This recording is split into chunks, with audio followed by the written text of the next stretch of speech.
J'ai été soigneur, oui. Le seul rôle où tu passes ton temps à empêcher des gens de mourir, alors qu'ils se jettent dans la mort comme si c'était un objectif de carrière. Des extensions entières à maintenir en vie des joueurs qui jouent comme des sacs de gravats sous stéroïdes. Moi, je heal, eux, ils sprintent dans le feu. Et moi, comme un énorme débile plein d'espoir, je me dis, non mais attends, là, ils ont forcément compris. Non, ils meurent, encore, et dans leur cerveau rincé par TikTok.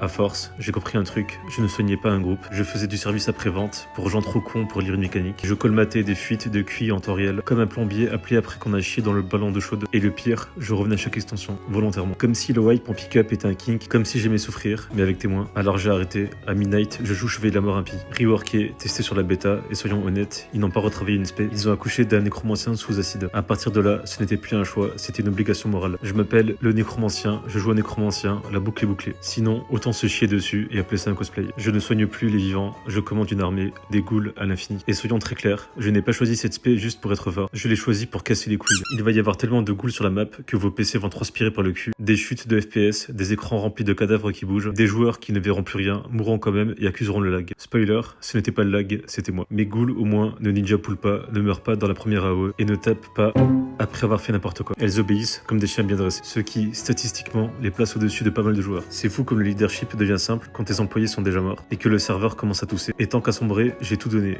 Wargun, inspiré de Warwick, un monstre qui court après les faibles, qui sent le sang et qui transforme la panique adverse en mécanique de jeu. L'élégance d'un cauchemar qui a lu les patch notes. Ajoute à ça ingénieur, Dr Frankenstein version Azeroth, masque à gaz, bonbonne de peste greffée dans le dos, un savant fou qui a remplacé l'empathie par des explosions, des maladies et un rire très calme. Même le pseudo était libre, nécromancien, pas pris. Ce qui m'a confirmé une chose, personne n'avait eu encore les couilles d'assumer ce rôle. Avant, je passais mon temps à sauver des gens qui faisaient tout pour mourir. Maintenant, je crée des créatures qui font exactement ce que je leur dis et qui rendent l'expérience de jeu objectivement pire pour les autres. Et tu sais quoi, c'est incroyablement reposant. Midnight arrive, moi j'ai fait mon choix, et toi, tu comptes jouer quoi comme classe à Midnight? Un DPS qui va pleurer sur l'FPS, un tank qui va accuser le heal, ou un soigneur qui ne sait pas encore qui va finir aigri, sarcastique, exactement comme moi? Dis-le en commentaire, j'aime bien savoir à l'avance qui va s'adapter et qui va finir dans l'armée.